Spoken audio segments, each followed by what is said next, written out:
Unajua ulinipatia boy. Kuna boy? Ulinipatia mimba na nimeogopa madhe. Uko na mimba? Sasa unajua sisi kama watu wa serikali hebu twende hivi. Twende.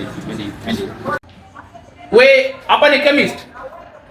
We, serikali atakushika bwana. Hii kwa nini hii kitu inatingika? Fundi alitengeneza utashikwa pamoja na fundi yako. Sasa mimi ni mtu wa serikali. Uko na license? Hapana. Hauna license?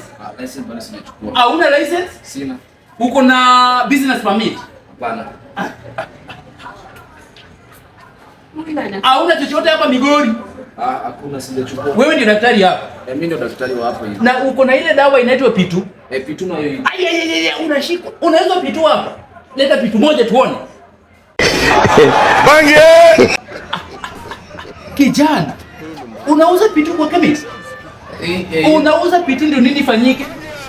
The government is trying to evaluate the population of this country and you are selling Pitu. Unashikwa asubuhi na mapema. Leo na ngoje security yangu madam twende. Madam, nipatie Pitu. Twende. Hii sasa tunaenda kuambia serikali vile watu wanauza Pitu, Wewe ngoja hapo tutakuja kuongea na wewe. Na usitishe pesa, utashikwa.